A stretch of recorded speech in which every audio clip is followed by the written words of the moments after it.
The grace period on your credit card is super easy to understand. It's the period between your billing cycle's closing date and the credit card's due date. And usually this period is about 25 days. And according to the Credit Card Act of 2009, credit cards that offer a grace period are required to have it last for at least 21 days. So you'll at least have 21 days to pay off your credit card after the statement's closing date.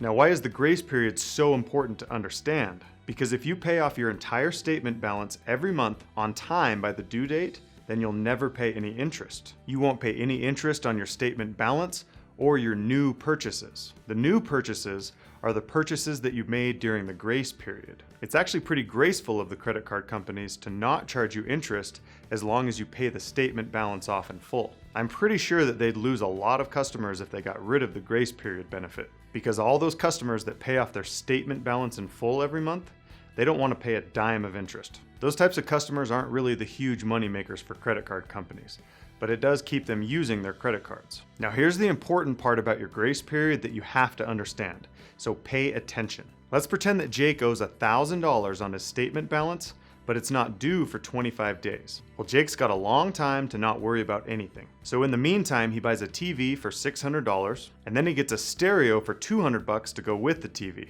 And then Jake racks up another $200 just from random expenses. And all of this totals $1,000 during the grace period. Well, the due date rolls around, and Jake decides that he wants to pay $999 towards his $1,000 statement balance. And because he never watched this video, he has no idea that he just made a huge mistake. Remember that I keep saying pay off your entire balance in full? That means 100%.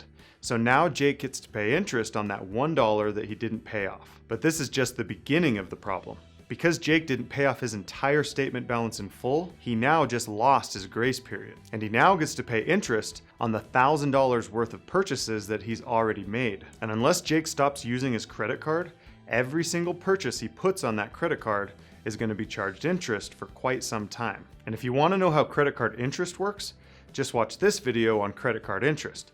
This video is just about the grace period. Now there's only one way that Jake can get his grace period back and have the interest switch turned off on his credit card. He's got to pay off his statement balance in full for 2 months in a row. And he's got to pay back his interest charges as well. Now this is what most credit card companies do to get your grace period back, but you're going to want to check on that on your own so that you're not wrong. 2 months of paying your statement balance off in full is the general rule of thumb. So just double check with your credit card. And there you have it. Your credit card's grace period is honestly amazing if you know how it works. And seriously, if you do carry a balance on your credit card, stop making purchases because you're paying interest on them every single day. If you can afford to buy a taco with cash, then just do that so that you're not paying interest on every single transaction that you're making. Just really only use your credit card if your grace period isn't charging you interest. That's the best and the cheapest way to go about it. Take this advice and use it in your real life. I'm Jason with the Honest Finance channel.